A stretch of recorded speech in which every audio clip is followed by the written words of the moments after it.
দর্শক, এই মুহূর্তে দাঁড়িয়ে রয়েছি রাজশাহীর পদ্মার পাড়ে। আর রাজশাহীতে আসবো, নদীর পাড়ে আসবো না, এটা তো হতেই পারে না।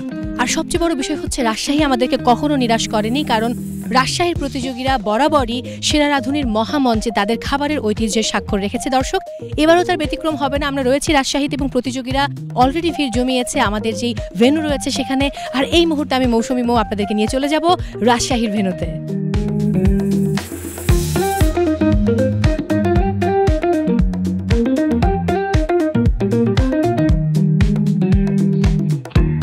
দর্শক, একটু আগেই কিন্তু পদ্মার পাড়ে হাঁটতে হাঁটতে বলছিলাম যে প্রতিযোগীরা চলে এসেছে ভেন্যুতে এবং আমার দুই দিকে দাঁড়িয়ে রয়েছে প্রাথমিকভাবে বাছাইকৃত প্রতিযোগীরা, যারা একটু পরেই লড়বে সেরা রাঁধুনি রান্নায় শ্রেষ্ঠত্বের লড়াইয়ে। প্রত্যেকেই রয়েছেন টেনশনে, কারণ এই মুহূর্তটা আসলে টেনশনের এবং কি হবে কেউ জানেন না। সবাই চেষ্টা করেছেন যার যার জায়গা থেকে। আমি কথা বলবো এখন একজন প্রতিযোগীর সঙ্গে, শুনবো তার মনের মধ্যে কি চলছে।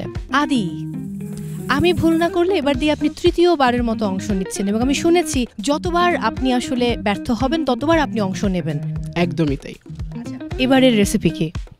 এবার রেসিপি হচ্ছে সিক্রেট ব্রেকফাস্ট প্লেটার, যেই প্লেটটার মধ্যে একটা সিক্রেট আছে। মিম, আপনার রেসিপি কি? আমার পায়েস ছিল। পায়েস? পায়েসে তো অনেক রকম হয়, এটা কিসের পায়েস? এটা চিনির পায়েস। কি মনে হচ্ছে এই পায়েস নিয়ে আপনি ঢাকায় যাওয়ার টিকিট পেয়ে যাবেন? যেহেতু আমরা বাঙালি, বাঙালির ঐতিহ্য তো সবসময় আমাদের ধারণ করতেই হবে, তো এটা নিয়ে দেখে এগোনো চাই কিনা। কি বানিয়েছেন আপনি? জি, আমি পেঁপের লাড্ডু বানিয়েছি। বাড়িতে কে এই পরামর্শ দিল যে পেঁপের লাড্ডু নিয়ে যেতে পারো বা যেতে পারেন আপনি এই রিয়ালিটি শো এর অডিশনে? আমি আসলে এটা অনেক আগে থেকে বাসায় বানাই, বাট এবার একটু স্পেশালভাবে বানিয়েছি। আমি কখনো এরকম রিয়েলিটি শোতে আসি নাই, আজকে প্রথমবার। অনেক টেনশন হচ্ছে, বাট এক্সাইটেড। যেটাই হোক মেনে নিব, এই আর কি, খুশি আমি। শারমিন, রান্নার উপরে কোনো কোর্স বা কোনো প্রাতিষ্ঠানিক শিক্ষা আছে আপনার?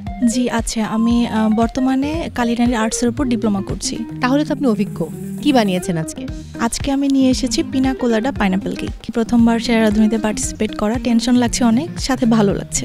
আমি আজকে বানিয়ে নিচ্ছি বিফ লাজানিয়া, আর এটা আমার ফার্স্ট টাইম এখানে পার্টিসিপেট করার, and to be honest I am very excited to be here. এই রেসিপি নিয়ে টিকে থাকতে পারবেন?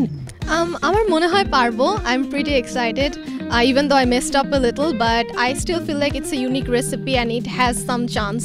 শুধু খাবার না, ফুডটা ভালো হতে হবে, টেস্টি হতে হবে, প্রেজেন্টেশন একটা ফ্যাক্ট এবং কতটা ভালোভাবে আপনি প্রেজেন্ট করতে পারছেন সেটাও একটা fact. So best of luck.